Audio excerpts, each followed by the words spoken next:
The air is thick with humidity. Mist clings to the broad green leaves of an endless banana forest.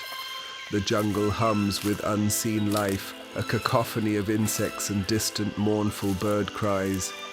The earth is a rich, dark brown, perpetually damp.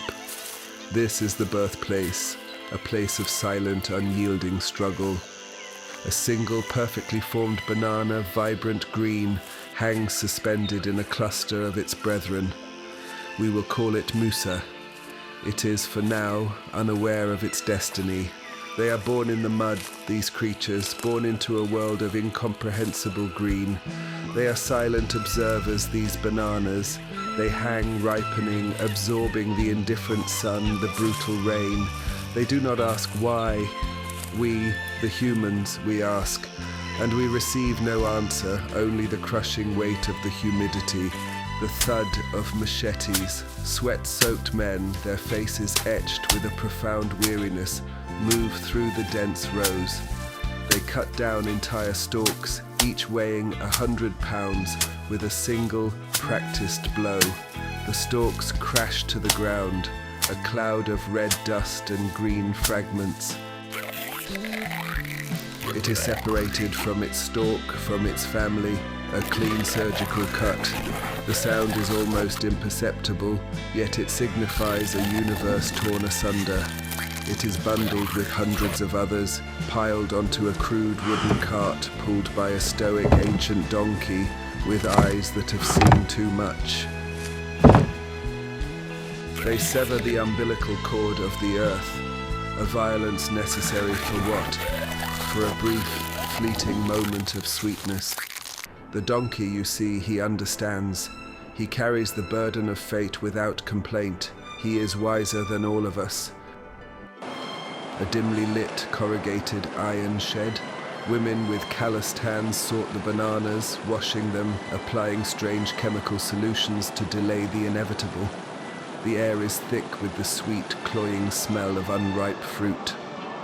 Musa passes through their hands, an anonymous unit in a vast, indifferent system. It is packed into a cardboard box, nestled amongst hundreds of others. The box is sealed. Darkness descends. A silence deeper than the jungle. The rhythmic thrumming of the ship's engines. A low, constant vibration. The air is cold, unnaturally cold. Musa is trapped in its box, swaying with the massive, indifferent movements of the vessel. The ocean groans outside. East devours the miles, across the black abyss. The banana sleeps, if a banana can sleep. It dreams perhaps of green, or perhaps it dreams of nothing. Only the cold, the dark, and the ceaseless mocking pulse of the machine that carries it towards its singular, glorious purpose. A monstrous, sprawling port. Cranes like skeletal giants pluck containers from the ship. The noise is overwhelming, the clanging of metal, the roar of trucks, the distant wail of a train. Musa's box is unloaded, transferred, stacked. Rows upon rows of boxes, a cavernous, echoing space. Forklifts move with a relentless, robotic purpose. Musa is transferred to a plastic bag, bundled with 5 others.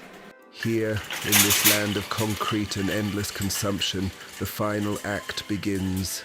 The banana, once a child of the wild, is now a commodity. It stands before the altar of human desire. It awaits its fate, its brief moment in the terrible light. Day fluorescent lights hum, casting an unforgiving glare. A cacophony of Musas and the rumble of shopping carts. People walk past, their faces a mixture of hurried indifference and vague longing. Musa. It sits in a neat pile on the produce stand. Its skin is now a perfect, unblemished yellow. It is, by all accounts, beautiful. A middle-aged woman, Martha, her face tired, her eyes searching for something, anything beyond the mundane, approaches the stand. She picks up the bunch containing Musa. She inspects it, turns it over in her hand. A moment of profound, unarticulated connection passes between them. She holds it, this fleeting perfection. Does she see the jungle? Does she hear the ocean's lament? Does she comprehend the millennia of evolution, the epochs of indifference that brought this simple fruit to her tired hand? No, she sees only $1.99, and perhaps a small transient hope for a healthy snack.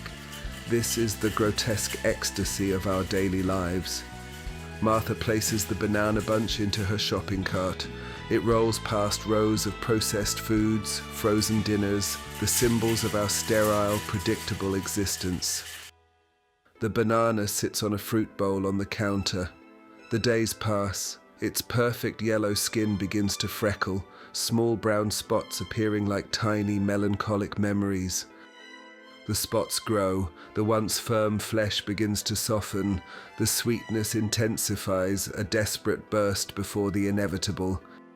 It ripens, it fulfills its purpose, and then it falls. The grand trajectory of all things, from birth to decay, a fleeting moment of glory followed by the silent surrender to the earth, or in this case, to a blender. Martha picks up Musa. Its skin is now mostly brown, yielding to the touch. She peels it slowly. The fruit inside is soft, almost liquid. Musa's interior, the pale, yielding flesh, it is still beautiful in its own way, a dying beauty. Martha drops the banana into a blender. She adds milk, protein powder, and ice. The whirring, grinding roar of the blender, a final violent cacophony. And so it ends, not with a bang, but with a whimper, a silent testament to the vast, uncaring universe. And yet, in that final, perfect sweetness, perhaps there is a glimpse of something beyond comprehension, something truthful.